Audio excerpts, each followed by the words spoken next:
I was sitting on the porch steps of my childhood home, crying as I stared at a picture of my late mom. She'd only been gone a week. Then a car pulled into the driveway, and out stepped the last person I ever expected to see. My father. The man who abandoned us 18 years ago.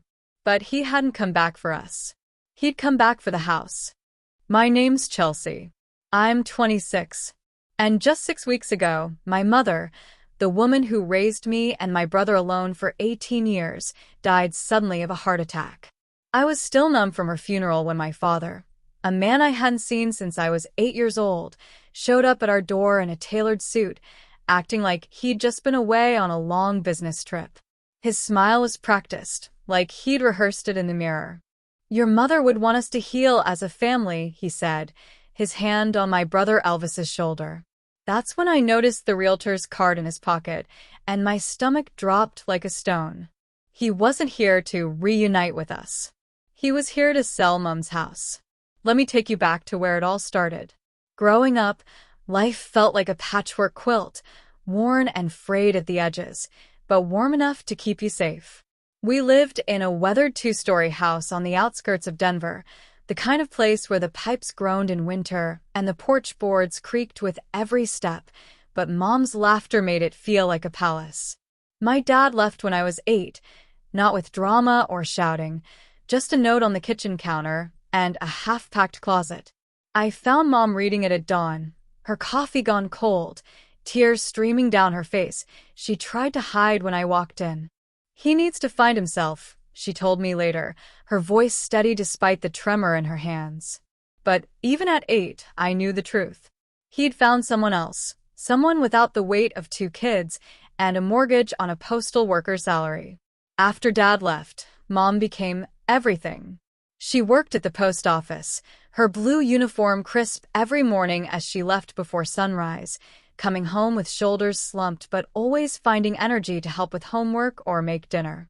We weren't rich, but we had traditions that made us feel like royalty.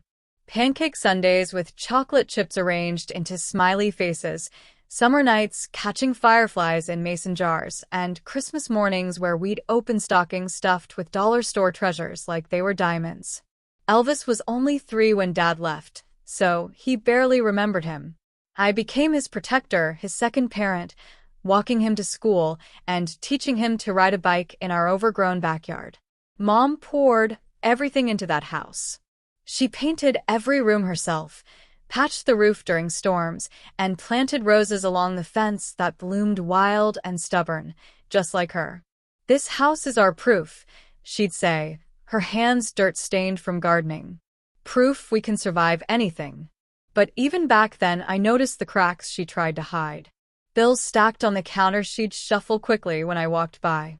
Phone calls she'd take in the basement, her voice low and tense, promising someone she'd pay next month. Late nights at the kitchen table with a calculator and a glass of wine, her face drawn with worry she'd erase with a smile when she caught me watching.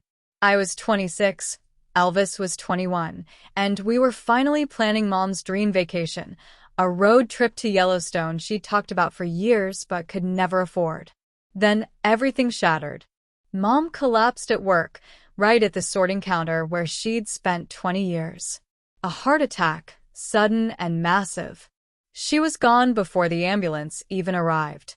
The funeral was a blur of casseroles and condolences, our small living room packed with postal workers and neighbors who'd watched us grow up. I kept expecting to wake up, to find her humming in the kitchen or folding laundry in front of the TV.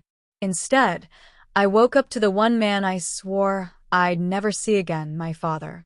I was sitting on the porch steps that early morning, crying as I stared at a picture of Mom when the car pulled into the driveway.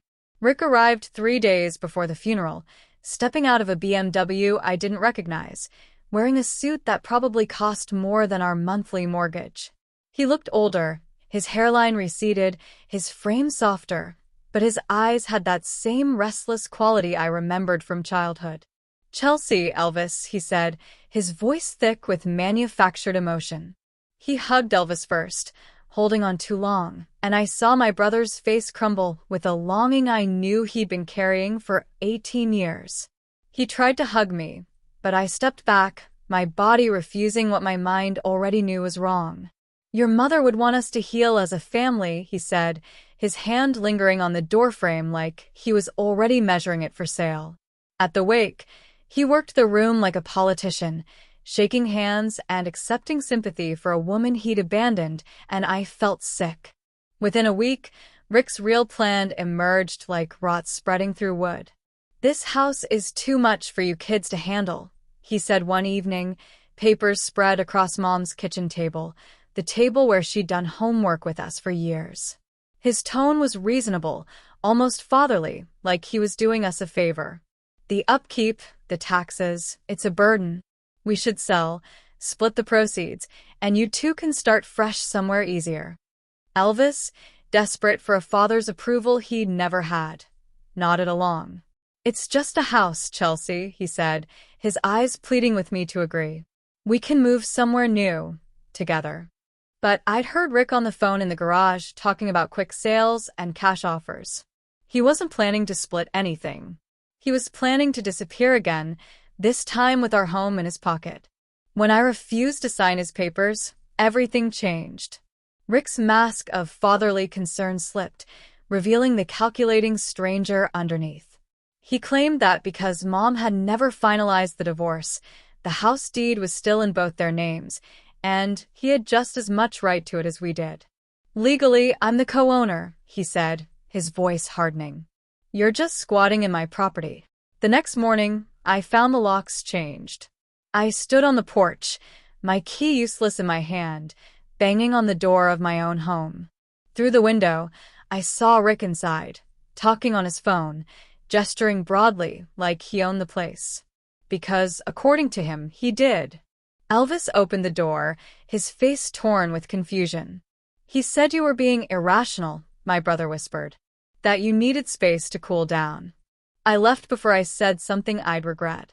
For the second time in my life, my father had taken everything from me. I spent the next 3 weeks in my friend Rita's house, working double shifts at the coffee shop and taking weekend catering gigs just to save money for a lawyer I couldn't afford. Meanwhile, Rick paraded through our house like a king reclaiming his castle. He brought in a realtor, staged photos, and started showing the property to buyers. I drive by sometimes, watching strangers walk through Mom's garden, and feel like I was watching someone dig up her grave. In April, a for sale sign appeared on the lawn, bright red letters announcing the death of everything Mom had built. I sat in my car across the street and cried until I couldn't breathe. That house wasn't just walls and a roof. It was every sacrifice Mom had made, every night she'd worked late, every dream she'd deferred for us. I felt helpless and lost. Then a phone call changed everything. It was Elvis, his voice shaky through the phone, barely above a whisper. "Chelsea, I need to show you something," he said. "Can you meet me?" We met at a diner 2 blocks from the house, and I barely recognized my brother. His eyes were red, his hands shaking as he pushed a coffee cup he hadn't touched. "Dad's selling everything," he said. "Mom's furniture, her books, even her clothes. He said they're worthless, just clutter." His voice broke. "He's erasing her like she never existed." Then he pulled out a box he found in the attic while he was packing up Mom's old things, dust-covered, tied with twine, and labeled in her handwriting, "Do not throw away." Inside were her journals, photographs of us as kids, report cards she'd saved, and a small folder of documents. Elvis's hands trembled as he opened it. There was a letter dated 10 years earlier, written in Mom's careful handwriting.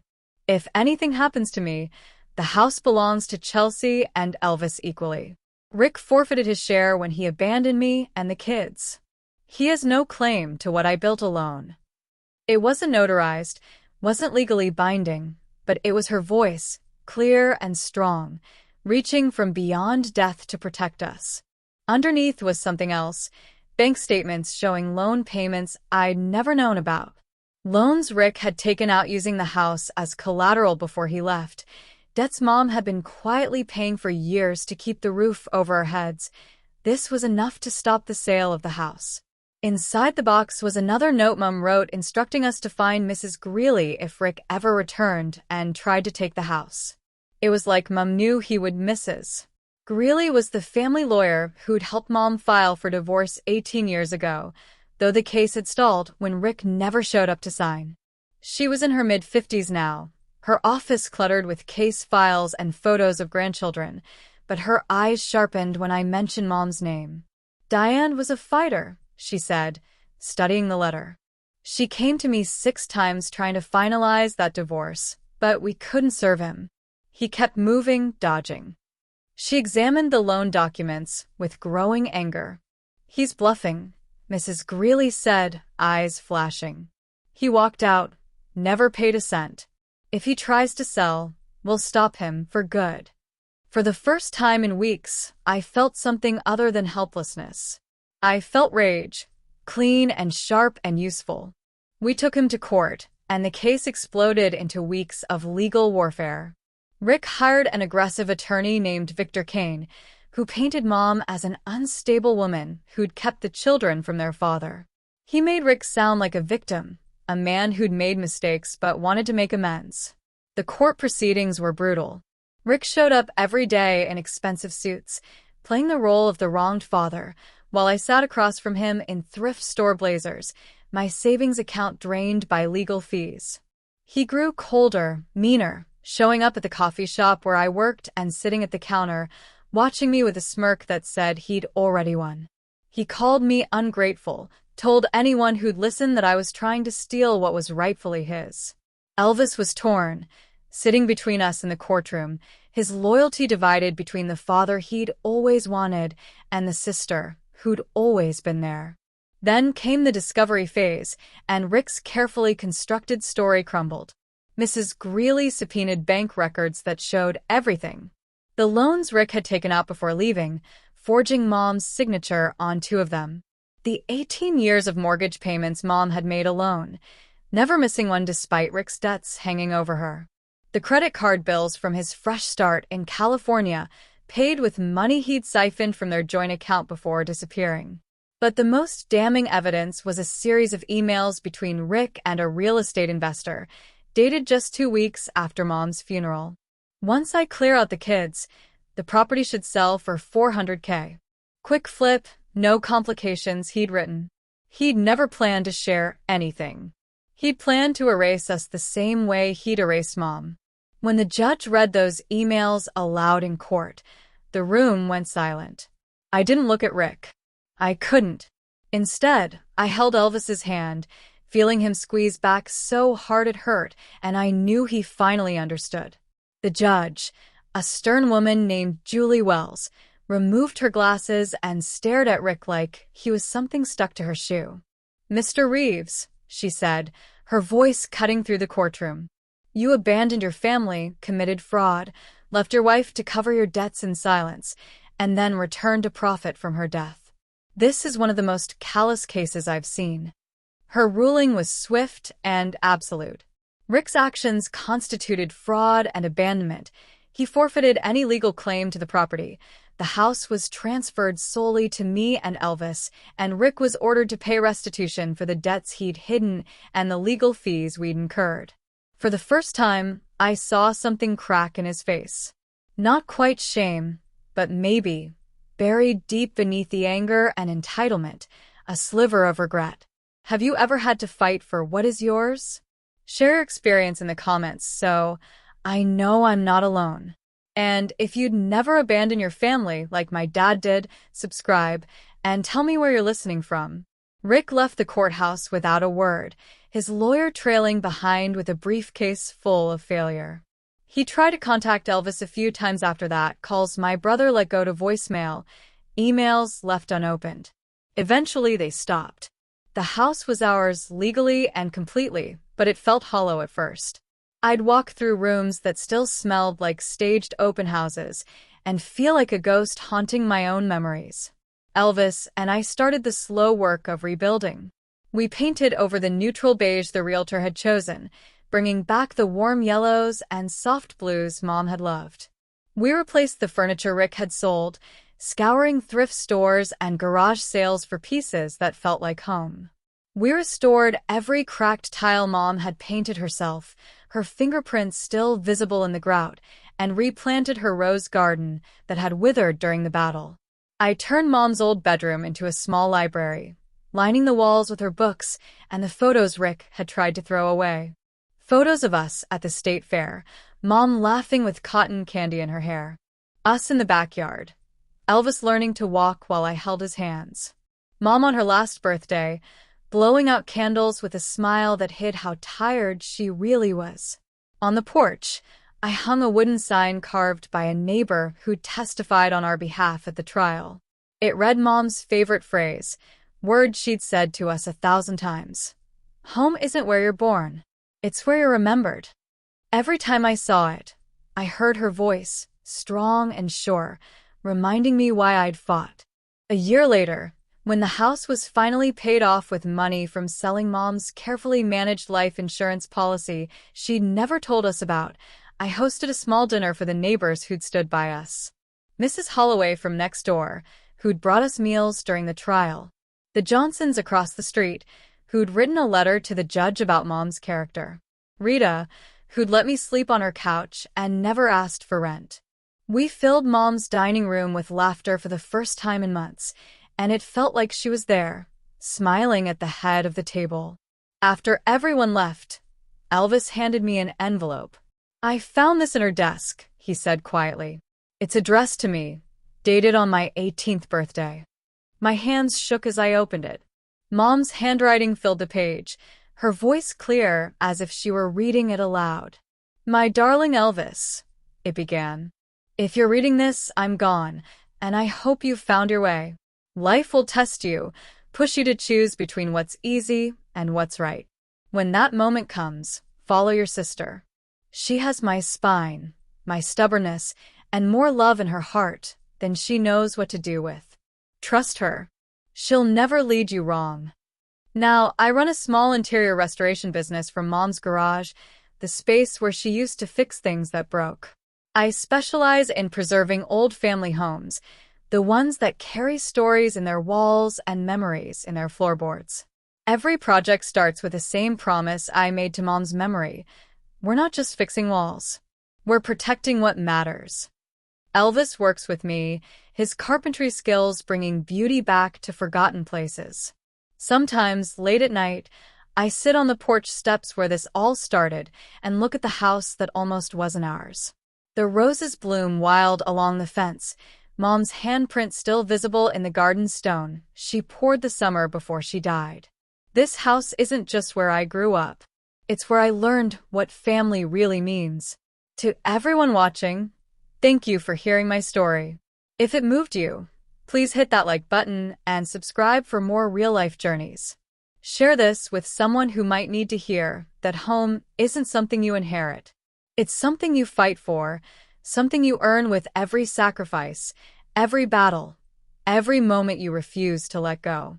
Thank you, and I'll see you in the next one. And before I end, I want to ask you one question. Will you allow a family member take what's rightfully yours?